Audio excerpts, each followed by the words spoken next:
Each time a man stands up for an ideal or acts to improve the lot of others or strikes out against injustice, he sends forth a tiny ripple of hope. The world will not be destroyed by those who do evil, but by those who watch them without doing anything. You are now listening to Contractor Talk with Richie Kidwell, the voice for the people. Join Richie alongside co-host property damage attorney Hans Kennon as they bring light to the taboo world of big insurance companies, exposing their tactics and fighting for justice. Hear stories from contractors across the state. Contractor Talk, here to protect homeowners and uncover the truth. All right. Welcome to the show, Contractor Talk with Richie Kidwell. Appreciate you guys listening today. We're on a new dial, 950 AM and 94.9 FM, The Answer. I'm excited to be on this station. We were on previous stations. We went to podcast and back on live in a new listening audience, in a new circumference, rather, of listeners. So I'm excited about having our show here. We're relatively new, several weeks into it. And so, again, I'm excited about it. We also pushed this show here is not only live on Monday nights now. We used to be on the weekends on Saturday. Now we're on Monday night, 7 p.m. If you miss a show or you like what you're hearing, you can go back and listen to us on Spotify. Every show is posted on Spotify, iTunes, and on our website, contractortalkpodcast.com. And also find us on YouTube and like us there. You'll be able to see us there instead of just listening. So if you would like to see Hans' dapper suit of the day, then maybe you just tune into our YouTube page. Like us, follow us, subscribe, and then you can see every show every week here Monday nights on now 950 AM, 94.9 FM, The Answer. So we have a good show for you tonight. We have a special guest for you. Not only we have Hans Kennon. What's going on, Hans? Oh, how you doing? Good to be back again. I'm back every Monday night. That's right. That's what's it's nice up. doing this live. Hopefully we'll start getting people know we're on. We'll get some more callers coming in, giving us some challenges live here on the radio. That's what's up. What's up. And our guest today is Mike Haman, and it's Liberty Property Inspections. Isn't that right? Boom. That is absolutely correct, and thanks for having me back. Absolutely. This is my second round with you guys. That's right. That's right. And since that time, Mike came and did a home inspection for me. Right? Yeah. I used it for, I'm trying to think what issue I had coming up, but I needed a home inspection. Had Mike come out and do it. I was very happy with it. I needed the wind mitigation, so it's like how important that is. And that's what I want to talk about on the show today is maintenance to your home. A lot of times we talk about as a contractor, we work with homeowners that are dealing with their one time of loss or a major event like a hurricane, and they're in an insurance claim, and they need a specialized help in which my group and the companies that I own help supplement for homeowners as the contractor and perform the work, provide estimates to them, or my consulting firm adding some value for mold assessments, engineering, forensic engineering opinions, and Hans Kennon with Kennon Law Group gets involved if the homeowner has a dispute along the way in which there's a gap of either coverage or price and scope in which you need to get involved to ensure that that the homeowner gets a fair shake. And so you see it from that side of thing, and I also see that you have an article here that you want to discuss. It's a good one. Oh, goodness. All right. We usually bring some good stuff here to you, not only about law changes, about things that you need to know as a consumer. Here on Contractor Talk, we like to have contractors here on the show so we can give you some advice about what you should do in these types of needs or whichever event that you do come up on. Today, I want to talk about the maintenance items that are not covered under a policy of insurance. Heavy about roof types, because that's the biggest thing right now. It's the biggest fight out there with insurance companies. Coverage is on roofs. And a lot of times their dispute is it even covered under that date of loss or in that event? Many times they point to maintenance issues. They were talking about, we discussed this before the show started, about how do you maintain a roof? Are you caring for it? Are you brushing it off? Or are you sweeping it off? They also, in denials for coverage on a roof, would include something like foot traffic or something like thermal radiation, which is sunshine in the sunshine state. So it's always fun. So from your perspective, Mike, you see a lot of roofs, you see a lot of homes, you see a lot of events just preparing someone from buying a home that maybe they don't know anything about it yet. So in your experience, what are you seeing mostly on maintenance issues that you're finding on a daily? Well, good question. So not only do we do for people buying a home, but we're also there for people that's going to sell a home. And a lot of times a homeowner who's going to sell may not have ever gone on the roof since they owned the home. True. So when we do the inspections, we're looking for any Like a kind pre-sale, of inspection kind of right, thing, a so- pre-listing inspection. Yeah, so nice. we're looking for obvious signs of damage, but I'm also looking for things, and usually what comes up are tree limbs, buildup of algae on the roof, buildup of debris from trees, limbs after a storm in the valley areas that then start allowing water to start backing up. And given what you do in some of your companies, how water doesn't need a whole lot of room to get going somewhere. It's going to find that least path of resistance. And when you start getting that backup, you start having deterioration happen then behind your flashings, under your shingles. Do you have shingles that are loose? If loose shingles should be secured down to keep wind fields from blowing up. How does that erode that down? I mean, just from water pooling in the valleys. I mean, should there be flashing that protects it from that pooling or from any types of damage, or what happens there? Usually you have a flashing under that roof covering that helps protect the decking and your vertical walls. So anywhere you've got vertical walls come in, or where you're flashing where your valleys come together. And a lot of times, like I said, people don't ever get up on their roof unless they really need somebody to get up there. And really what you should be doing is a comprehensive maintenance plan throughout the life of your home, and starting, like you said, with the roof. The roof is probably the most important one and the biggest one that we see. Right. And that could be anything from after heavy winds to get somebody up there to look. Have you had shingles blow off? Do you have any loose shingles that need to be resecured? Do you have a buildup of stuff and water now is ponding and pooling and not draining off correctly? Because over time, that'll start seeping, again, find the least path of resistance, and it's going to start doing damage. Actually, I was thinking two things come to mind. One of which for the pre-sale inspection, which would be good for everybody, is you set a price for your house, right? The realtor comes over and says, hey, you should sell it for X. And then you put it up for X, and then someone comes in and does a home inspection and goes, it needs a roof, it needs drywall, fascia, and all of a sudden you're watching your list price go down, down, down. Because if you know these things are happening, you got problems by hiring someone like you can price it. If you want to price it more, and build in the fact you're going to have to reduce it or take some corrective measure, because reality is usually when a buyer demands from the seller an amount of money, it's normally greater than what they really need to fix some flashing or fix something like that. But you see that. So I think from a pre-sale inspection, you're really forearmed at that point with information you wouldn't have otherwise. Correct. And a lot of times we'll find things that people didn't know existed. For example, and I use trees here because you got some nice neighborhoods that have some nice oak trees. If you don't get those tree limbs trimmed up and they've been able to rub on that roof shingles, we've seen them where they've worn right through the shingle and into the decking and worn part of the decking down, but not enough for rain to start penetrating through. However, you now have a super weak point. You get the right storm in the right conditions, there goes a large section of that roof, and now you have a compromise where you have potential water intrusion or other issues. So now, and in that case where you have this I'll just call it erosion here of the roof, material at some point finding a weak point, we got water inside the home. And this question is for the attorney in the group here, Hans Kennon. Now, whenever we get to this, you get a knock on the door, or you just see water damage inside, and you start calling roofing companies, and they come out and they say, "Hey, there's damage to your roof." And the homeowner decides to file a claim against their insurance company.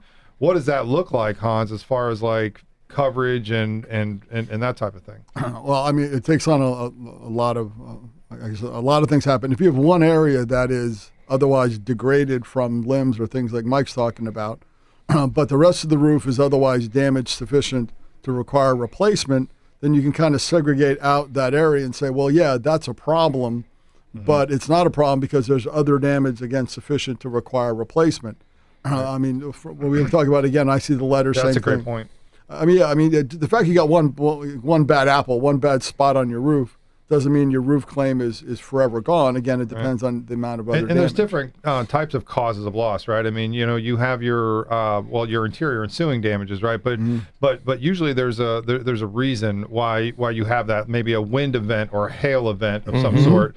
And so I think that was a good direction there, Hans, because if you had, like, say, the other side of your pitch of the roof damaged from wind, and you have these creased, missing, or torn shingles, then those are signs of wind damage. And on the other side, maybe there's some areas that were in the shade underneath trees, and that type of thing. To your point, you segregate that out. There's also a Florida building code that says if you have more than 25% damage of the roof from one singular event, then the whole roof should be replaced, not repaired, but the entire the replacement in entirety. But what you'll find with the insurance companies often is that when they'll do their inspection, they'll tell you, hey, this one whole side of the roof has rubbing off from trees and things like that. So we're not gonna pay your claim. A lot of people may go, well, I guess they're right. And then we have this discussion, which is let's say you have just a 4-slope roof. Most people don't, and one slope is degraded by limbs on the roof, but the other 3 are full of creased shingles, everything else. You could easily find an insurer who would simply focus on the one slope that has the damage Mike's talking about. Not even mentioning the 3, and again, a lot of people just go, well, we tried, but who knew? We didn't know we had a problem with our roof. We never had a pre-purchase inspection. Or it's been years. I'm sure Mike will go out for some folks every handful of years and just tell them what's going on with the place, because you need to get an inspection like Mike's when you want to get new insurance. Now, you can get just a wind mitigation, which Mike will do also, but while you're there, have a look at everything. I mean, dig in a little bit, because you'd be surprised. I was doing a mediation the other day, and the folks were saying, we didn't know we had a problem with our roof. And I said, I have a roofer on my roof right now trying to find a leak on a 4-year-old roof. My roofer passed away. I don't know. I'm sure there's a roofer joke in there somewhere. But he passed away, and so I got a guy to come out, a guy he knew. And so we did a bunch of work, because I went into my attic after, I'm trying to think which storm it was, and we had a bunch. And my son goes, I hear dripping. I'm like, no, you don't. It stopped. And we go up in the attic, and literally, unbelievably, there was a bucket sitting up there, and it was full of water. And like, it just happened to be sitting there where the water came in, and there was a bucket full of water. And like, who knew? I wouldn't have known that until it started running over and running through the house and everything else. We just happened to find it. So they came out and went around the flashing. Talking about flashing. Yep. Now, one thing I was going to mention to you, Mike, and ask you about. I had someone tell me some time ago, and I hope they're wrong, that you don't have to use metal for a valley. You can simply shingle in the valley, and that qualifies under building code. And I was like, that's so. Even if it qualifies, it's horrible. But I was still curious if you had any knowledge about it. I've never seen that. I know we have your traditional valley flashing metal, right? Sure. And you have your peel and stick, our ice and water shield, up north. But those are the only things I'm aware of, unless you're doing a full shingle over roof. If they're still doing the one layer, right? Last I knew, that was the only thing you could do. It's been a while ago, but a guy said that I think it's 2 layers or the peel and stick. So. Yeah, 2 layers of felt, or whatever they want to call it. Right. But I did have a guy. So one thing too, when you're looking at a house to purchase, again, it's been a while, but I remember he was saying that they just run across the valley with shingle, that they don't put down flashing or metal valley. And he said, I'm at code, and again I said, even if it meets code, it's not right. I don't know. Is that a bro code or something? Is that some other code? I don't think it's I've seen where they've run across the valley, just straight run, and not cut a cut in the valley. Cut the shingle. But that's awkward. Well, I mean, but to me, that's still the case though, where you really should have a metal valley. I mean, really, you should really have a metal valley at those points. Yeah, absolutely. So I don't know. Like, I mean, there's so much about the flashing. Where you have so much of a gap on either side, you can't nail in this area. I mean, there's so much to it that I don't know how you could skip that just by double application. But Mike, you've seen where they shingle over a valley, like you just run a continuous shingle. Then they've run just continuous across and never did the valley cut. That seems wrong to me. Maybe it's okay. I don't know, but it seems like that's an area that gets so much wear and tear. And you're right, because occasionally we'll get where the valley's cut wrong on the opposite side. And what I mean by that is, if you picture a roof and you're looking at the front roof and you've got a nice slope going up the front, and off the left and the right you've got 2 gable sides, where you got that peak looking, looks like an A, Yeah. Well, those 2 valleys, your bigger valley is going to be, the bigger runoff is going to be that front section. And I've seen them actually cut reverse. Now you've got a cascade of water going into a smaller spot that gets overwhelmed versus the other way.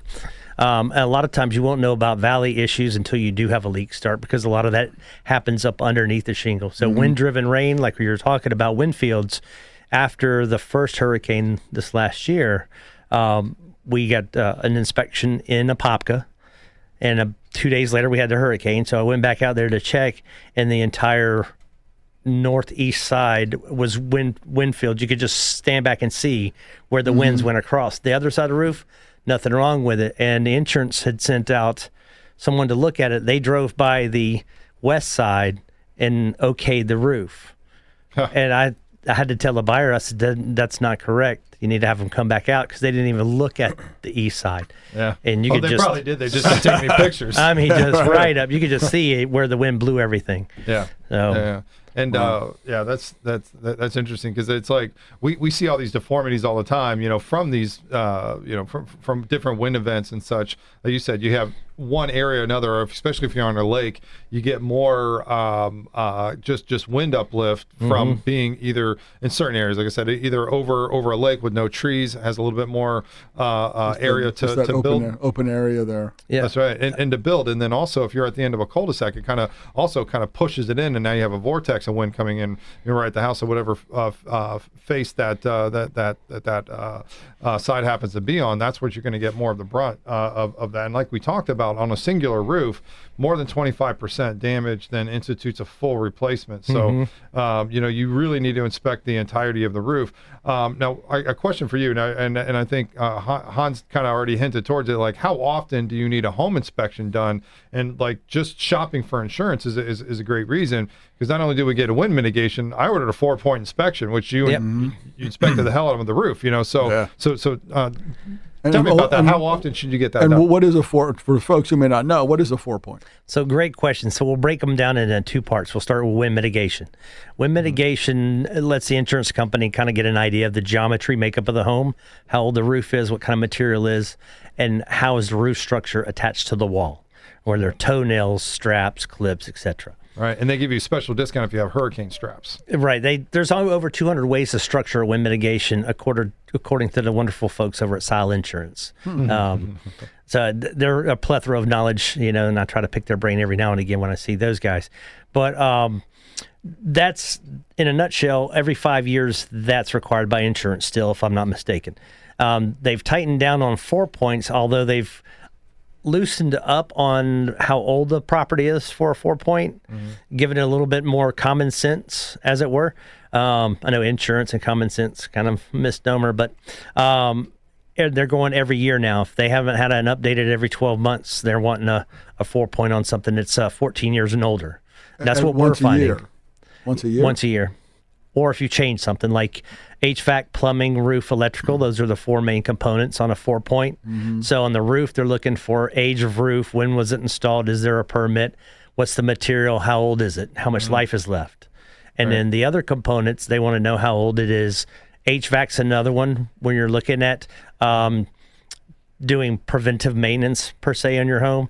HVAC's, they'll last, manufacturers say 10 to 12 years. I've seen one over 50 years old doing just fine, because the lady had it serviced twice a year, every year, religiously.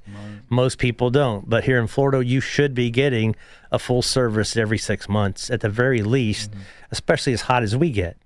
So I'd say if you're going to do those things, every 12 to 24 months, hire a home inspector to come out and do the things that you haven't done, that you haven't had time for or haven't thought about. Because let's face it, everybody's busy, right? And not everybody gets on their roof. Not everybody gets up in the attic to look around.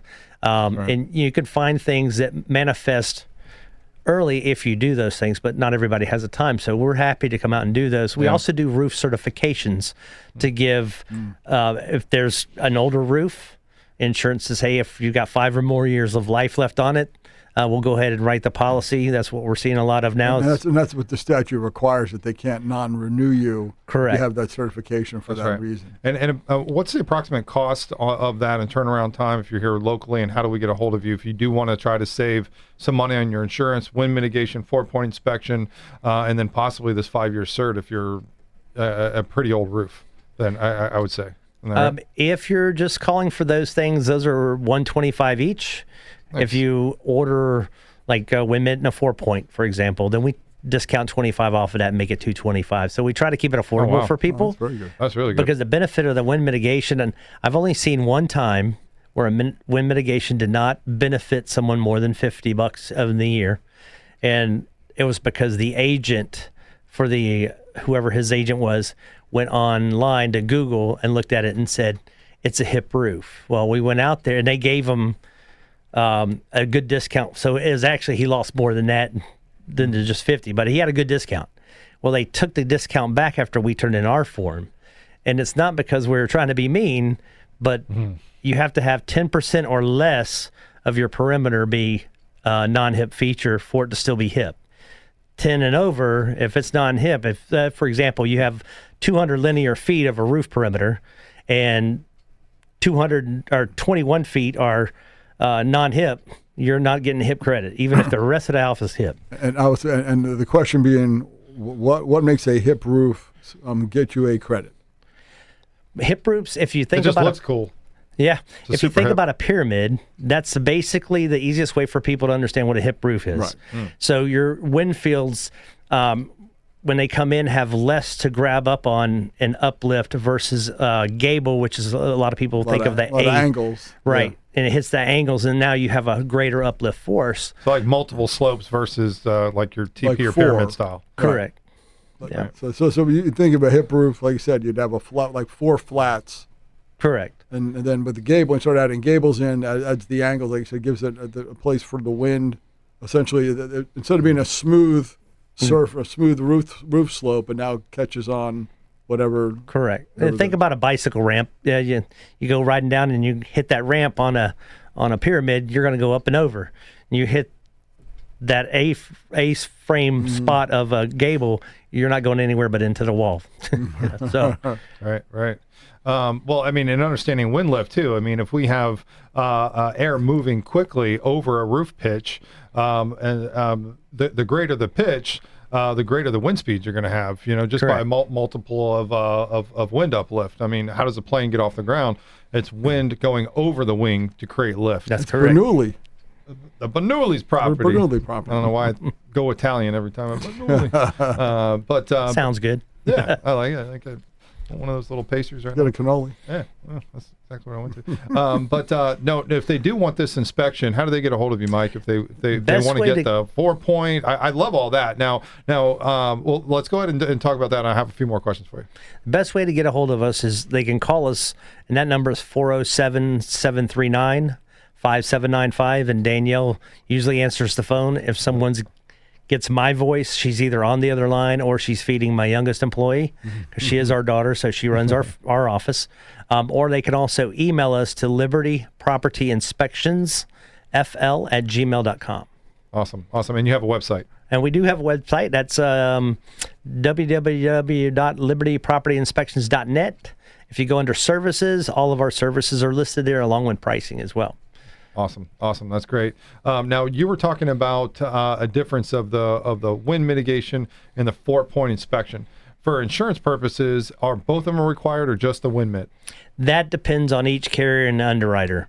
So most of the ones that I think are going to ask for them are the ones that they'll look at something and go, no, it's a 12-year-old roof, we're fine. And then you'll have other companies that's 8-year-old roof, we want a wind mitigation, we want a roof certification. They're 45-year shingles. You're only giving them already 25, so you're already cutting that almost in half. So let's be a little bit, more understanding. But now, when you say 45-year shingles, typically people think of shingles, at least in Florida, as a 3-tab, which you don't see much anymore, but still out there. 3-tab always was 15, and architectural or composite, however you want to call them, were typically 30 or 20, or maybe 3-tab, you got 20. Yeah, 30 to 50 in some cases. Yeah, but so when you say 45, I'm curious. I typically hear, and they'll give you a 50-year warranty. Like tile, maybe. I get that certainty might give you a 50-year warranty, and that's a bit of a misnomer too. And we all know that. Right. But if they say it's a 50-year shingle and you're going to get 25 years in Florida, what's your take? Yeah, on so Certainty, Owens Corning, and a few other manufacturers, they're anywhere. I picked 45 because it's kind of in the middle, but they're anywhere between 45 to 55 under their testing and what they will quote warranty it for with their stuff. But what we're hearing from insurance companies, from underwriters, when I talk to the underwriters, because I try to talk to those guys as well, they're only giving them about 25, 30 years in some cases, depends on the manufacturer when they were manufactured. On 3 tabs, they're only giving them 15 to 20. Okay. That's awesome. That's good stuff. And we'll talk about more. We'll talk more about asphalt shingles after the break. Hans has an interesting article about asphalt shingles specifically. And we want to talk about that and how that relates to what type of shingle are we going to put on our home to protect us the best moving forward. A lot of people talk about, get metal, get aluminum, get all this stuff. And so we'll talk about that and what's best for us here in Florida after we come back. Contractor Talk with Richie Kidwell. We'll be right back. All right, and we are back to the show. Thank you guys for joining us. Contractor Talk with Richie Kidwell on a new dial now, 950 AM, 949 FM, The Answer. And we bring to you the show after Monday night, 7 p.m. We bring it over to you on our podcast, both on YouTube. And again, you need to join us now. Hans, and before, Hans had a dapper suit of the week, which on the old show, he promised not to wear the same suit, and you'll never see him again in the same outfit. So is that still happening on this show? Well, and I kept my promise back then. I'm a little more casual today, I have to admit. Came here from another meeting, but is that casual because you're wearing jeans? But it's casual wearing jeans. Everything else is more Casual Monday. That was like the running of the bulls there. It was like blah, blah, blah, on the mic there, but you got it situated now. It looks good. All right, perfect. But check us out on our YouTube page, contractortalkpodcast.com, or go to YouTube, Contractor Talk. There you'll find it. Subscribe us. You can be able to watch the shows there, or you can listen to us on Spotify. That's the easiest way that I find our shows are on Spotify. Look up Contractor Talk with Richie Kidwell. Every show is there. You'll be able to hear our show tonight here with Mike Haman. And I love that. It's like, hey, man. Hey, man. It's like, hey, man. Hey, man. What's happening? It's the easiest name to remember. Liberty Property Inspections. You want to call them, libertypropertyinspections.net is how you can find them. And don't wait until you're ready to sell your home to get the inspection, is what I've heard from our half of our show already, is get an inspection done. And I wanted to get to that and ask you that pointed question. How often, I'm a homeowner, how often should I just get, I'm going to be in my house for another 10 years maybe, but how often should I just get a home inspection done, and what type of inspection would you recommend? Realistically, I recommend every 12 to 24 months. Don't go longer than 24 months. Okay. Because, again, time flies, right? And 1 minute you have something that's not there, the next minute you come out and there's water running down your garage, right? Mm-hmm. So every 12 to 24 months. And when we have clients that they'll tailor stuff, they know their appliances work. What they don't know is, how does the attic look? I've heard something up in the attic. When we do a walk around, nobody goes in their attic, especially if you hear a noise. I know.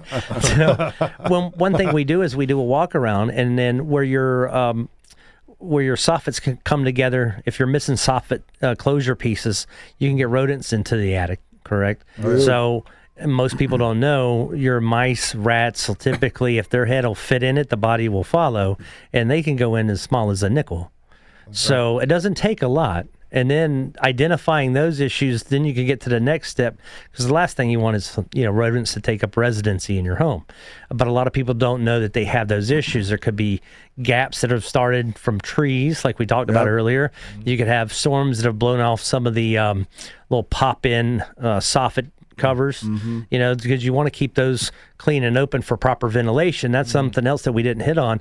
If you don't have proper ventilation for your home, or you think, hey, we're going to save energy, now we're going to blow insulation in, and now you've done it yourself, or but cover vents, you've blown it right across the vents and the soffits. Now you've degraded your flow of air in there. Now you've accelerated the wear on the shingles themselves, especially asphalt shingles. Right. They have no way to... And up the humidity in your home, Correct. That kind of thing too, if it doesn't breathe right. Now, condensation issues now then are your problem because you covered those cross vents. So it's a great point. Well, one thing I can tell you, in 2019, when we bought our house, we had a home inspection done, and we get the report back, and there's... I don't know whether it was a raccoon or like an armadillo, but there was a full skeleton. A skeleton of an animal in my attic. And I got to tell you, like, you talk about noise in your attic. Once I hear the noise, you're like, it's the ghost of the armadillo. Like, you just have this, it was this funny, you're like, looking at the report like, no. That's a skeleton of a full-size animal. Yep. Nice. I've done an inspection for a listing. Guy was going to sell it over in Longwood in Sable. And he liked plants, so the back of his house was very jungly. Up in the attic, I found an actual live snake that had been living there for a while and No way. had shed his skin a few times, and he'd just come right up into the back, and so they had to rectify that. Oh man. Oh, wow. And we all know, Hans, that for insurance purposes, burrowing animal, I was going to say, just Right. damage is not covered. It is not. Well, they call it vermin.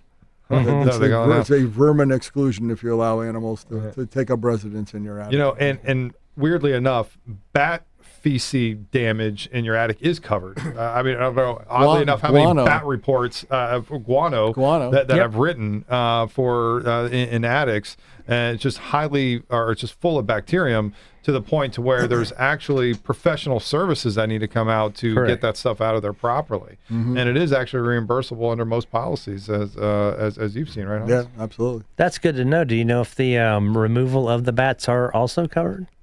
Because that has to be done by someone who's licensed to do that. You can't just go do it.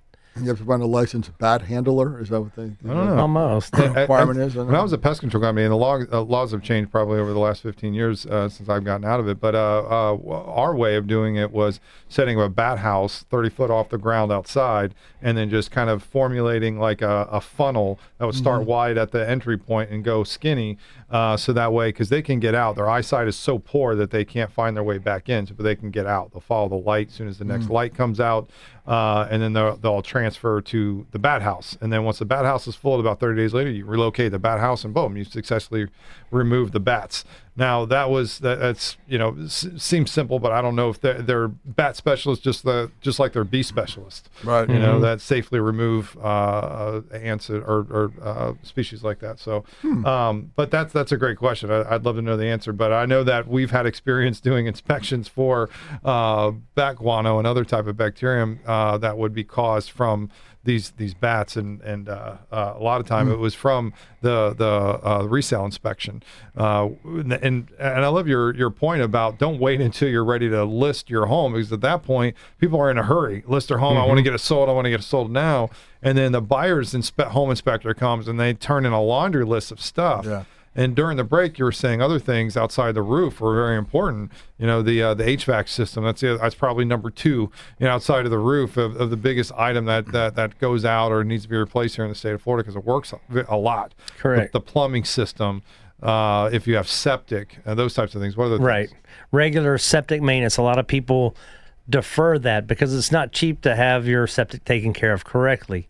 But if you weigh that versus if you have a septic and you're paying utilities, if you're taking care of your septic right, it's going to take care of you. But every so many years, based on usage, and that'll go to how many people are in your house. Do you have kids? Do you have a lot of people over, family over? All that denotes how often that gets used. And really, you should. I do mine every 12 to 18 months. I have a septic company come out, Greens Environmental. Those guys are awesome. Right. They come out, they pump out our tank, they check and make sure everything's flowing good. And then if it doesn't need pumping out, and they'll tell me, hey, it doesn't need pumping out. But at least I have that peace of mind, because I don't want to wake up one day and my yard's has an issue because the tank's failed. Yeah. Right. And I hadn't had it looked at, in 5 or 7 years, Right. So those are the things that really you've got to stay on top of.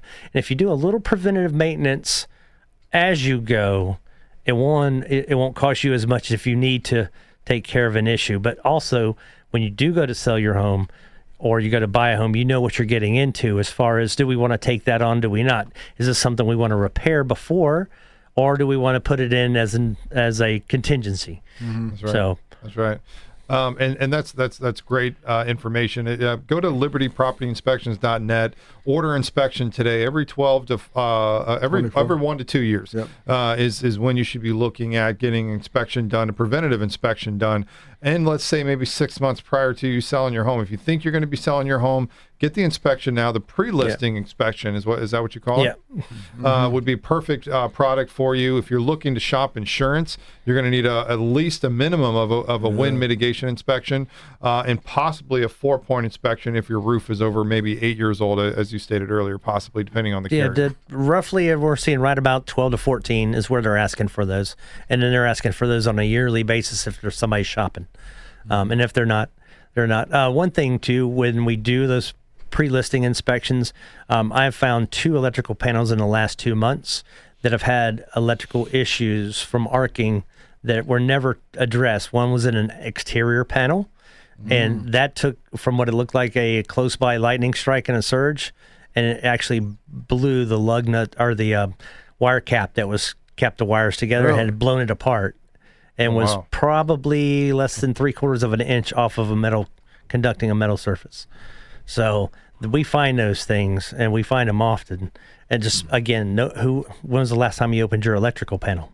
Right. You know? Well, especially not that far. I mean, we once in a while we have to for a breaker, but we don't pull the panel, the panel of the panel off to see what's going on behind it. Yeah, because often would you check it just to see if something, if one of the breakers had flipped or something, but yeah, never do you actually unscrew the panel, and so you can expose the wiring that's going into that panel. You're right. I mean, nobody does that I know of, right? And just then, for fun. How often do you still find double taps? Still We find double taps on breakers. We find double taps on the neutral bars. And the funny thing about the neutral bar is, and I've had a chat with 2 different inspectors, one from Orange County, one from Seminole. They say technically, yes, it's not correct. They should be in individual lugs. However, if they find them tight enough and there's just 2, they're okay with it. So, but we still point it out because it's supposed to be 1 for 1. Right. And a double tap, just for listeners might understand, you're trying to control basically 2 lines on a single breaker. Correct. Two wires going into the same breaker or to the same lug on the neutral bar. Okay. And what that'll do is it promotes potential for arcing or overheating. So because you can end up running multiple, essentially 2 rooms worth on a single breaker or whatever that panel breaks. Yeah. So for instance, if you have like a 30 amp and you have like maybe 15 amps plugged into there, and you don't have any other room on there, I've seen people say, "Well, I can fit this in there. There's only 10 extra amps," so they double tap that 30 because they don't have any other space on the panel left. And so, I mean, that might have been an issue when I was trying to install something. Anyways, but we were like, no, we didn't do that. Anyways, we were able to then take a 15 that we didn't need out and then put in a 30, make some space, and then we were able to add everything to it. But we were almost out of room when I wanted to add another component onto the electrical system. So that's great to know that. Some people will just be like, I just go ahead and double tap it. But you're right. I mean, it could cause issues, overheating, especially if it's right into the panel itself, because then there is no breaker, right? Correct. And then you also have examples, 2 daughters that one has a bathroom downstairs, one has one upstairs. And if those are on the same one double tapped into something, they both run a hairdryer or curler or something, you're going to trip every time all day long. How many amps are used from a hairdryer? I think a hairdryer is close to 12 to 15 kidding. right Well, in there. it's based on when you see, like, when they talk about a 1,500 watt, and people don't think about a 1,500 watt hairdryer is 15 amps. Yeah. So when people say, "Oh, my wife had like a 1,600," and once in a while she'd be like, "Hey, I went again," and she will have plugged in an iron, a straight iron, a 15 amp, right, a straight iron, and then the hair dryer, and then you give it one of those boosts, whoosh, boop, and that'd be enough to pop it. Yeah. Kick it right out. That's interesting. Yeah. And most people don't know that, but you guys do, and you come out, and that's part of your I was going to say many of the inspections that you offer, whether the pre-sale inspection, the 4-point inspection, because that's part of the 4-point. Correct. The insurance wants to see the inside of those electrical boxes. They also want to see it with the cover on to see what condition that's in. And if it has, a lot of people don't think about this, the label sticker. Right. I can't tell you how many times we find panels where the labels are not, they're not labeled. You have no idea where something is, so, and if something happens, you have no way to know which breaker you shutting off. Right. We did when we did it. We do a bunch of stuff at my house all the time. I'm a big maintenance guy, and we did, and we've been there for a few years. And I kind of realized, not thinking much about it, that the labeling system was for stuff that was no longer there, for like the Gen Air on the back part of mine. And so I did. Electricians come over there running some Ethernet cable for me, and I bought on Amazon. I bought the label stickers and had them had the 2 guys just go around the house just like flipping stuff. And it's amazing. All of a sudden now, when you need it, you're like, hey, it's actually there. Right. Otherwise, you're going. Otherwise, you're like just kitchen, like one of those things where you kind of like squint your eye and you kind of flip and go, let's see what happens. Everybody okay?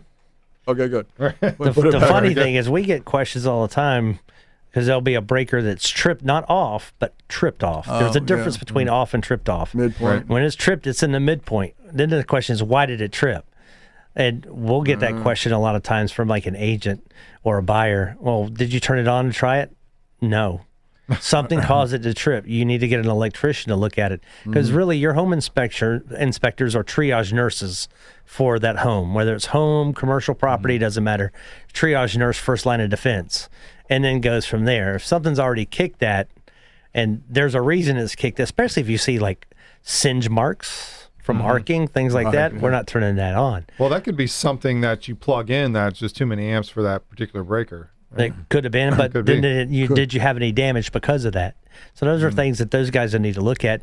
I had recently had one where I pulled for the 4-point, the panel off, and the entire standoff in the breaker panel, the plastic standoffs that keep that electricity off the metal panel had been melted. And that passed somebody's 4-point. They had insurance on it, and they sent me a copy of the 4-point, and they said, well, it passed with us. Okay, there's no pass or fail. This thing's going to burn this place down if you don't change it. So, and they sought 3 different opinions, and all 3 of those opinions agreed with what we said. So they got that changed out. But those are the things that we find that most people aren't aware of. And then one thing real quick, when you talk about putting a hard tap to the neutral bar, that's like in the old days putting like putting a penny in the fuse box. Right. Type of thing, one of those types of things from the old days. When the fuse goes out and 7-Eleven closed at 11 back in the day, and your dad doing, Grandpa used to do this. There's a penny. It'll last. Yeah. I never heard of that. That's old school trick there. Oh, it was. And so you're saying starting at $125? That's for the 4-point wind mitt or a roof certification. Inspections, they go by gross total square footage, and so that's all on our website. And we start at a reasonable rate. That's awesome. We're actually kind of on the lower end. And it'll probably have to come up a little bit this year, but I'm trying not to do that. I like to give people as much value as possible. Even when we do our inspections, we take all the photos and do all the other ancillary inspections. And let's say you're buying a house, but you don't know if the insurance company needs them or not. Call me back when you find that out after we've done the inspection, get that part done so that's working. And then you could call us and go, hey, Hans Incorporated needs a wind mitt and a 4-point. Do you have to go back? No, we don't. We already have everything. We can put it together. We've done permit searches and all that and send that right over to you, and then you can send it in to get your rate. No, that's awesome. I mean, that's a great price for a 4-point wind mitt, even a roof recertification or certification rather. If you have 5 years of life left of your roof, then an insurance company cannot non-renew you. Is that a double negative there? Anyways, but they're not allowed to non-renew you. Is that better? And so it that kind of leads me to my next point is that a lot of people with that have gone through this, and maybe hurricane, they've had wind damage to the roof, and they're working through that process of getting coverage under a new policy of insurance, a new insurance carrier. And Hans, you've seen this many times. We've talked about, we talked the show, or we've stated on the show so many times these different examples of people getting a letter after they've been denied for a wind event or a hail event of some sort. Said no, your roof is fine, you're good, there's not enough damage for your claim, have a great day, we're closing your claim. And then when renewal time comes around, they say, oh, I'm sorry, we're not renewing you because your house is too old, you've got damage, all these reasons why they're not going to renew you. You must replace your roof, and then we'll give you a new policy of insurance. It's funny, it kind of goes both ways. What we find is, I have a case set for trial right now, where they first became insured, let's say in January of this year, of past year. Underwriting, looked at the house, said it was fine, not a problem. June, they have an incident, the roof begins to leak into the home. Claims come out and they go, oh, this roof's a mess. Well, essentially underwriting said you're insurable. And 6 months later, claims comes out and goes, this house is a mess. I can't, they're like head in their hands, like, we can't believe this house was insured. It's unbelievable. The wear and tear, the lack of man, they're distraught with the idea that, and so you see that and you go, well, how come the guys in underwriting, they weren't distraught? They thought the house was insurable, and 6 months later, right. So underwriting will insure it, and then claims will say it's a mess. or you'll have something like you talk about here, where you'll have a claim and they'll say your house is fine, and then the following year underwriting goes the same. It goes, no, that you have to replace the roof. And you're like, 6 months ago you denied my claim because my roof was fine. Now 6 months later, underwriting's telling me my roof's a mess and has to be replaced. Well, and it's that circle I run into all the time, is either underwriting writes the policy and then claims denies it, and you can't figure out why, or they say your roof is fine, we're going to deny your claim, you live with that, and next season underwriting tells you your roof's a mess, you got to be replaced. Right, and we see and hear that all the time when they say after they've given you the policy of insurance. And just to your point, they say no, we never should have insured it, and that type of thing. We always go back to that and say, well, what was the status or stage of the roof at the point at which you insured it, and that's insurable. Right, it doesn't matter, and I think that's why what was it? Senate Bill or House Bill 837 that passed the what they call the insurance bill with the homeowners insurance bill or something like that, just a few years back. Yeah. And that was the oops when they came too strong with all of those big changes. 2022, we're really 2021 with starting House Bill 70 or Senate Bill 76, all the way through the 3 special sessions, and then House Bill 837 that did the death nail in with the attorney's fees and such like that. But and then they came out with the the insurance accountability bill. That's what it was. There you go. And that bill stated and had some fixes in there, and that was part of that bill. They said, and that was, and when they do that, that means that was the biggest complaint, and that's where they came out with the 5-year certification. They said, okay, well, if you have a roofer or a home inspection, somebody with this licensure to evaluate a roof, if they say you have more than 5 years or 5 years of roof expectancy left, you cannot be, you're not allowed to be non-renewed. In that case, and Hans have gotten many people to change, or the insurance companies to change their mind, because he says that in mediation. He says, well, didn't you just insure the roof 6 months ago? And now when they have a time of need, they have an actual covered loss. Now you're saying, no. And that goes along with that article we talked about on the previous show about now Citizens is up to 77% of all the claims that were filed by Hurricane Helene have been denied. Wow. Yeah, and that's a big number. It's a big number. And what they do is they claim that their denials are so high because they take on the riskiest properties. And I really don't get that. The properties aren't necessarily that much riskier when you look at a citizen. I mean, you go down a street, and you can have a Tip Tap, a Slide, a Heritage, a State Farm, and have them all in the mix. Now, why that happened is simply because a private insurer is deciding to not write new coverage at that time. Houses aren't any riskier. Again, every day I talk to people and I go, do you know any people on your street? Yeah, I do. Do you know who they're insured with? Sometimes they do, sometimes they don't. But sometimes they'll say things like, oh, well, that guy got a new roof, he's with Slide. Got a new roof, he's with Heritage. And so Citizens doesn't just take on riskier properties. They simply take on properties when the private insurers simply are not. It isn't like you go down to some poor, what do you want to call it these days, a poor area, and it's all Citizens.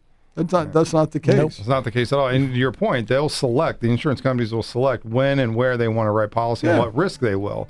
And what we've seen over the past year is that actually I've seen a lot of competition now that they whittled down the laws about on insurance companies and what you can do as far as bad faith or legal fees and such like that. They've stripped all of that power away from the consumer, so it makes it more friendly for the insurance company. The theory was, let's make all these heavy law changes so then we add competition and then we have now a premium reduction. And so far we haven't seen it in great detail. Now I'm in the business, so I was able to kind of find all these things, and I have a relatively newer roof, younger than 8 years old, so I was able to get a good premium on that. But it's being in the know, and that's what we do on this show, is bring you that information so you can do with it as you will. Shop insurance every year, get the 4-point inspection, get the wind mitigation. Thank you for joining us on the show. Mike Haman with LibertyPropertyInspections.net. Thank you for joining us today. Thank you for That's how having you me get back. from us. Absolutely. And go to our website, www.contractorpodcast.com. Talk to you guys next week.